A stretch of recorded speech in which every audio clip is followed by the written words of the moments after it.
Mega Zombie is a third-person shooter, and as the name suggests, it is set in a zombie apocalypse. That so far might not sound very unique, but Mega Zombie is also free to play and a PlayStation 4 exclusive game. That being said, I have no idea why it is an exclusive.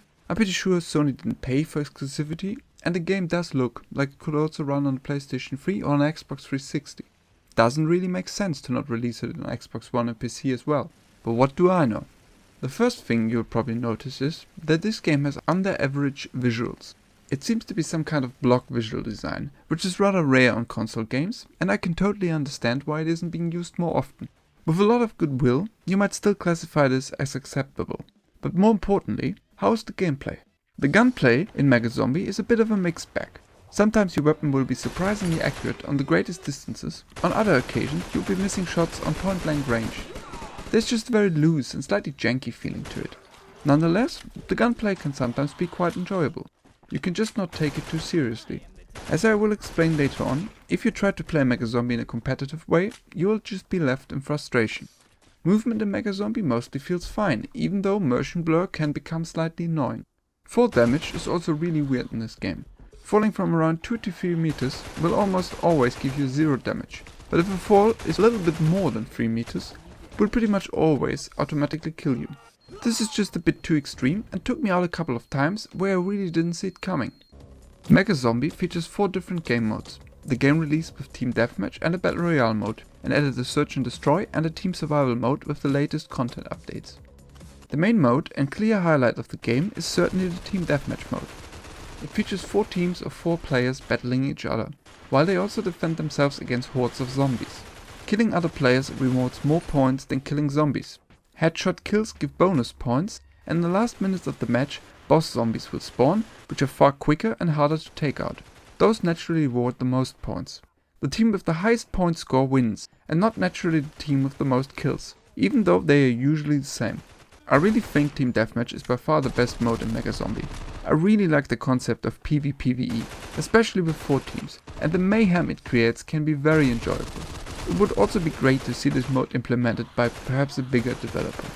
The Battle Royale mode, Last Man Standing, is also fun, even though it is actually very similar to TDM, just without teams and respawns. The matches are being played on the same maps, and zombies and bosses spawn alike if the match is going long enough. It really can't compete with most BR-only games, but I've certainly seen worse. Search and Destroy is a PvE mode, in which players have to kill waves of hundreds of zombies. Lives are limited, and the game sadly doesn't scale according to the number of participating players. So if you reach less than the optimal 8 players, which happened every time I played, then it will become nearly impossible to successfully complete the match. The mode is alright, but nothing really worth talking about. Team Survival, on the other hand, is a round-based TDM without respawns. Usually the team with more players wins. Unfortunately, all the game modes outside of TDM really seem to struggle with filling their lobbies, which can create quite uneven matches. The one aspect I really liked from Mega Zombie, besides the cool TDM concept, is the map diversity. These developers did a surprisingly good job at designing all kinds of maps to give you different environments to fight in.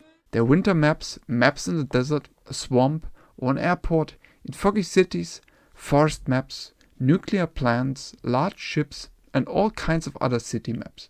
All maps are big enough to feature the different teams, and they all work very well for TDM. We already established that Mega Zombie doesn't have the prettiest visuals, so one might expect it to at least have a buttersmooth performance. If a game has ugly visuals, then at least the performance should be good, right? Here we come to one of the 2 big downfalls of this game. The game has a lot of lags on my base PS4. Performance drops are far more frequent than moments with at least stable 30 FPS. For a game that looks the way Mega Zombie does, this is just unacceptable. Like a wise man probably once said, performance and visuals, you can only screw up one or the other, not both. A friend of mine who uses a PlayStation 4 Pro told me that the performance on his system was noticeably better, like it should be. But even he experienced a couple of lags in every match. This is really just annoying. Now we still need to talk about the game's biggest flaw, which sadly isn't the performance, but the disturbing pay-to-win aspects, which unfortunately are many. Skins in Mega Zombie do not only differ from a cosmetic point of view, like in other games, but some skins actually give stat advantages, which is really atrocious. Every player only gets one starting weapon and has to unlock everything else through massive grinds or cash. You can rent some weapons for a day, which is an awful system, or purchase them forever, but the amount of in-game currency needed is way too high. Even unlocking a second weapon can take multiple dozen hours. Some of the best weapons, however, are locked behind a paywall, which can only be broken with real money. But this isn't all. You can also purchase bigger magazine sights, better ammunition, which simply does more damage, or additional grenade slots. Worst of all, drones can be bought that will scout other players for you, or alternatively even shoot on other players for you. I hope I don't need to explain how this is beyond unacceptable. The pay-to-win aspects in Megazombie are breathtaking in a negative sense. I nonetheless have to at least admit that despite these issues, I never really got stomped by any paying players. You will generally be able to compete with these players, but it remains unfair nonetheless. So let's talk about my verdict for this game. Maybe I'm giving Megazombie too much credit, but it seems to me like the textbook definition of a mixed bag. I like the TDM concept and the different maps a lot. The other modes are okay, but certainly don't stand out. Casually playing this game, especially with friends, can be a lot of fun. Trying to hunt the other players while also surviving against the relentless zombies can be a really good joy. You can just not take the game too seriously. If you want to play a game competitively, then stay far away from Megazombie. The pay-to-win aspects are beyond redemption, and the performance is often a nearly equal disgrace.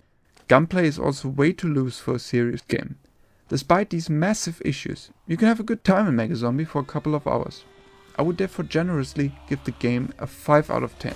If you know what you're into, you can approach with caution. If any of the mentioned flaws, however, is a deal breaker, which would be very understandable, then it is best to avoid this game by any means necessary. In that sense, thanks for watching the video and hopefully see you on the next one.